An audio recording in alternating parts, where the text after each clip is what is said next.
سیاسی طور پہ تو یہ بہت ہی ایونٹ فل سال تھا، کیونکہ اس میں وہ سب کچھ ہوا جو شاید پہلے کبھی نہیں ہوا تھا۔ مثال کے طور پہ آج تک کوئی ووٹ آف نو کانفیڈنس کسی سٹنگ پرائم منسٹر کے خلاف پاس نہیں ہوا، منظور نہیں ہوا، نہ کسی پرائم منسٹر کی چھٹی کرائی گئی۔ اس طریقے سے چھٹیاں اور بہت سارے طریقوں سے ہوتی رہی ہیں جو سیاسی بھی نہیں تھی، آئینی بھی نہیں تھی، قانونی بھی نہیں تھی، لیکن یہ جو ہے یہ باقاعدہ ایک آئینی پروسیس کے ذریعے جو ہے وہ چونکہ ہوئی ہے، اس لیے یہ بہت سگنیفیکنٹ ہے۔ لیکن اس کے جو پس منظر ہے اس کے اوپر غور کرنا بہت ضروری ہے۔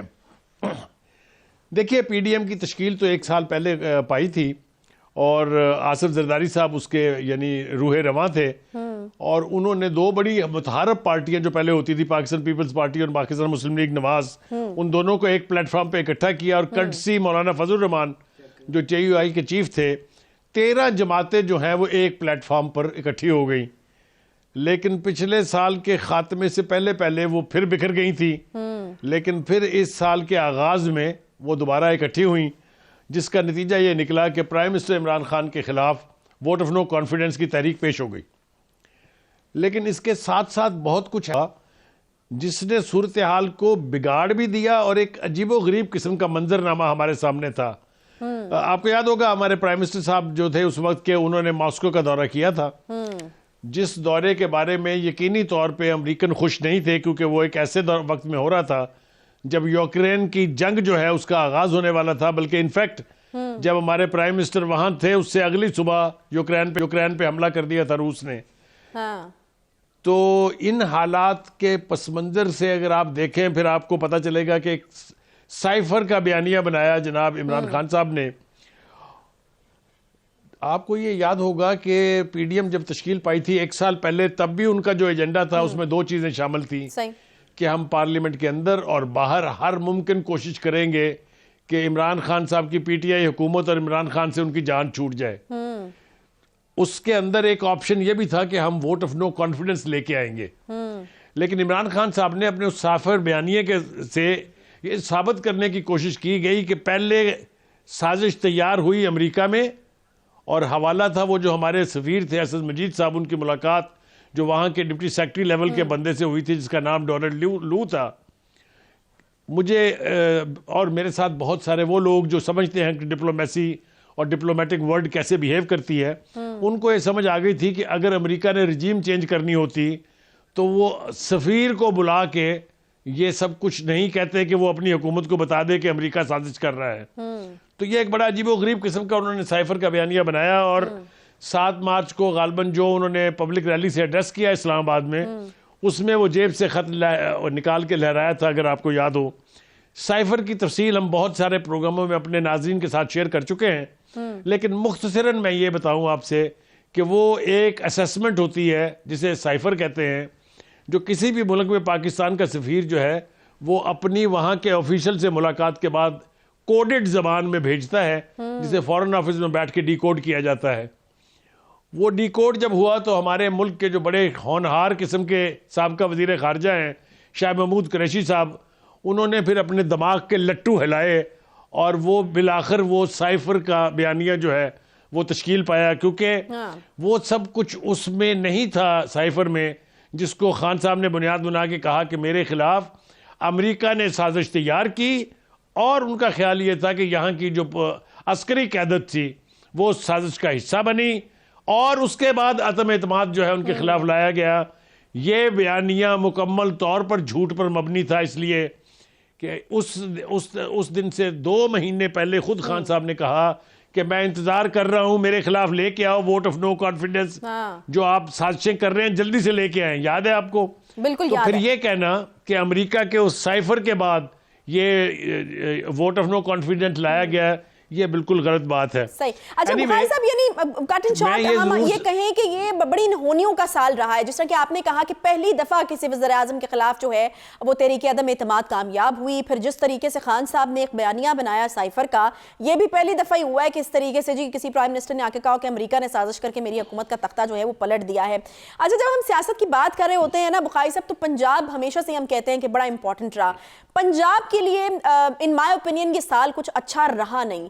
ہم نے دیکھا کہ جس طریقے سے وزیر اعلیٰ کی کرسی کے ساتھ جو اس سال میں ہوتا رہا ہے اور جتنی انسٹیبل قسم کی سچویشن پنجاب میں ہم نے دیکھی، انسٹیبلٹی دیکھی کہ کوئی وزیر اعلیٰ آتا رہا، کوئی جاتا رہا، جو آتا رہا اس کو پسند نہیں کیا گیا. مطلب پنجاب میں جو ہے وہ بڑی انسٹیبلٹی کی سی صورتحال جو رہی ہے. شاید اس سے پہلے جو ہے وہ اس طریقے سے اگنور یا پھر پنجاب کے ساتھ یہ سلوک نہیں ہوا ہوگا. دیکھیے گزارش یہ ہے کہ یہ جو پنجاب کا آپ نے بات کی، یقینی طور پہ یہ سال پاکستان کے لیے بڑا تباہ کن رہا ہے.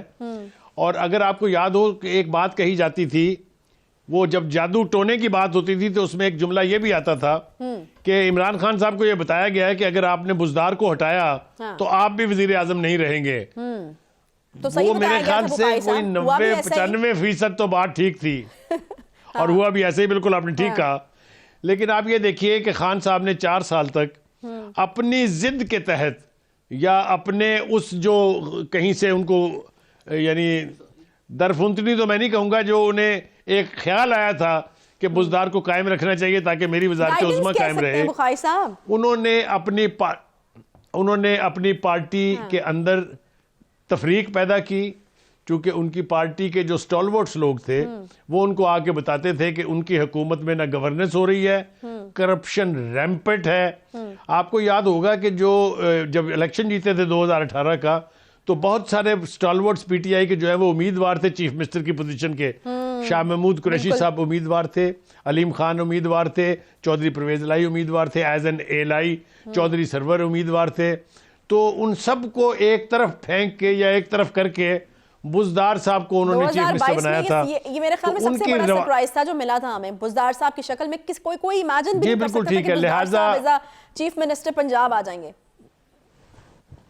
صحیح بات ہے. اور یہ پھر جو کہ یہ بڑے ہی مسٹیریس حالات میں ان کا تقرر ہوا تھا، لہٰذا اس سے زیادہ مسٹیریس حالات میں ان کی روانگی ہوئی ہے. ان کی روانگی کے بعد پھر پنجاب کی جو کشتی ہے وہ باقاعدہ ہچکولے کھا رہی ہے. کبھی اس کے اوپر حمزہ شہباز شریف صاحب بن جاتے ہیں چیف منسٹر، کبھی پھر عدالت جو ہے پرویز الہی صاحب کو بنا دیتی ہے، اور اب پھر یہ خطرے سے دوچار ہے. اسی سال میں نہ صحیح لیکن اگلے سال کے اوائل میں ہی کچھ نہ کچھ پنجاب میں ہونے والا ہے. تو پنجاب کے اعتبار سے تو یہ صورتحال بہت خوفناک ہے. پنجاب کا فیصلہ نہیں ہونے کو دے رہا، مطلب اس سال تو یعنی پنجاب کا کوئی فیصلہ نہیں ہو سکا، تو پھر اگلے سال سے امید رکھی جائے کہ کوئی اچھا فیصلہ ہو جائے گا پنجاب کے حوالے سے. وہ اس کے بارے میں صرف ایک ہی عرض کروں گا، وہ شاعر کا جملہ ہے کہ دل کا جانا ٹھہر گیا ہے بس، صبح گیا کہ شام گیا.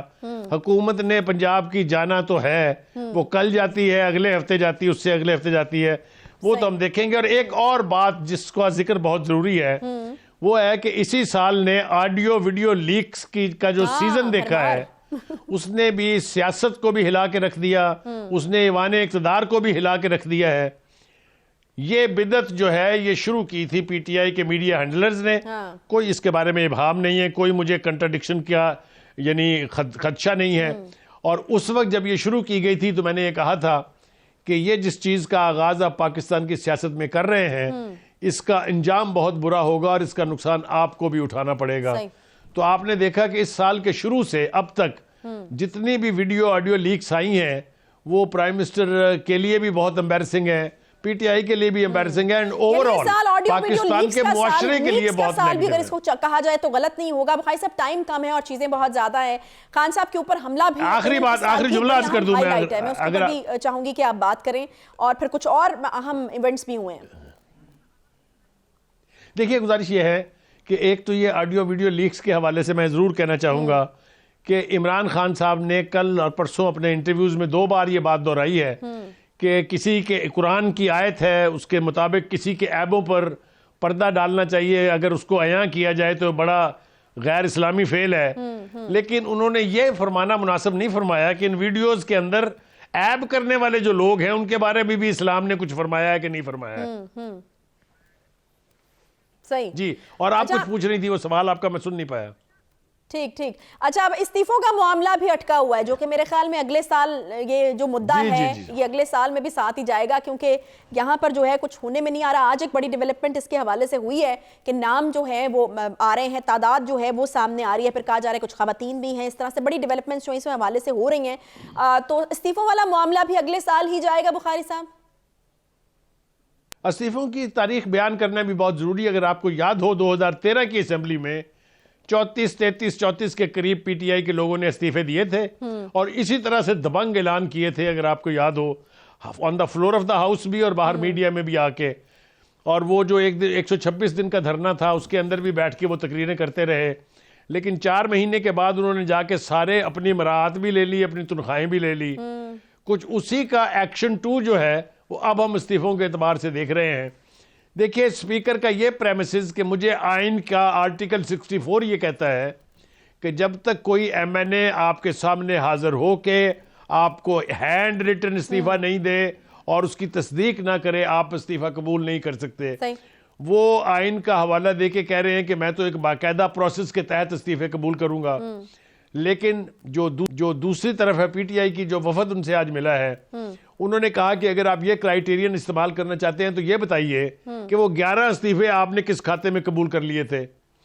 اس کا انہوں نے کوشش کی جواز پیش کرنے کی. ان میں سے کچھ لوگوں نے ٹی وی پہ جا کے کہا, کچھ لوگوں نے ٹویٹ کیے, کچھ لوگوں نے ہاؤس میں تقریر کی. تو جو دوسری طرف کا وفد تھا اس کی قیادت کر رہے تھے اسپیکر صاحب کا جو ہیں وہ اسد کیسر صاحب. انہوں نے ان کو یاد دلایا, باہر آ کے میڈیا کو بھی کہا کہ یہ بڑی غیر آئینی حرکت ہے, لیکن خود انہوں نے جتنی غیر آئینی حرکات کی ہیں اپنے ٹینیور میں as speaker of the assembly, وہ شاید ان کو یاد نہیں ہے, نہ یہ مناسب وقت ہے کہ میں ان کو یاد کراؤں. صحیح ہے, ٹھیک ہے. انہوں نے بھی بہت ساری ایسی کام کی ہیں, لیکن مجھے یہ واقعی بات آپ کی ٹھیک ہے کہ یہ مسئلہ اس سال میں حل ہوتا دکھائی نہیں دیتا.